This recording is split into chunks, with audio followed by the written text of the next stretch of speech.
Hey, DGL community. Thank you so much for joining me for another episode of our Tuesday Tidbits, where I have some kind of quick, easy for us to kind of grasp today. I am talking about being trigger happy. Now, we have heard that phraseology used in circumstances where it's just like, okay, they are ready to shoot, like really quick, ready to ensue danger and do something that's detrimental really quick. Like they're waiting on the opportunity to go off or to shoot, right? That's trigger happy. And so today, when I talk about trigger happy, it's with that same type of vibe and energy, but trigger in a mental or emotional type of space. So a trigger in a mental or emotional space is defined as that incident or that prompt or that quick scenario or that anything that can stimulate or take us back to an emotional or mental place that is not the most productive, that is oftentimes detrimental or dysfunctional for our lives.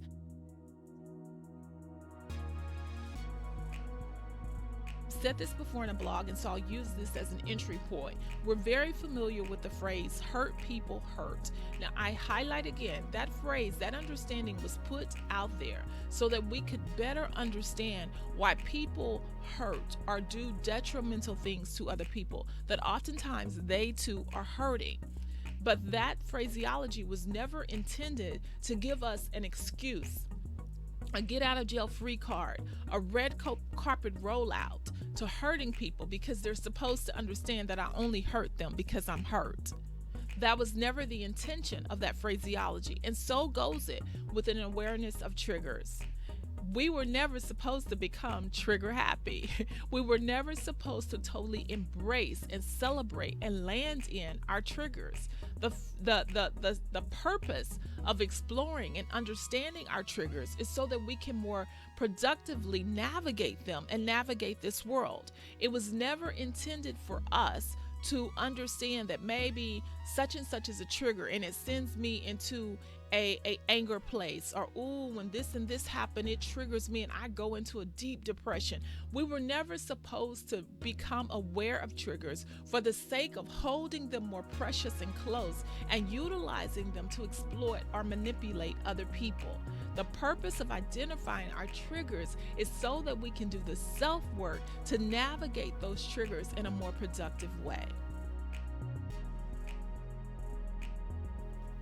Yeah, that's the Tuesday tidbit. To really, in the process of doing self-work, be very careful that the self-work is for the purpose of self-improvement and not for the purpose of self-awareness only, so that we then can exploit those things that we discover, both one, to give ourselves excuse to remain the same, and two, to use that as I said earlier, to exploit or manipulate other people. We're not to be trigger happy. We're supposed to be working through our triggers so that we can become more productive individuals. So again, I want to be very clear. I understand that triggers are real, that there are moments in people's lives when they may see something, smell something, hear something completely unrelated to a detrimental situation, but that exchange, that simple, innocent exchange, can take them all the way back mentally and emotionally to memories of moments of things that happened that were detrimental or dangerous or dysfunctional for their lives. I am not making light of that. I am not minimizing that. I'm very clear that that is real. I have shared before, there are moments when I can just drive through the hometown of my father and I can see a vehicle or a person's walk that reminds me of him, and it triggers an emotional response. My eyes may water over with sadness, right? I understand that that is very real. But what I'm also saying is, in triggers being real, it is also real that we can take those things, and instead of growing through them and navigating more productively, we can begin to use them to give ourselves excuses to remain the same,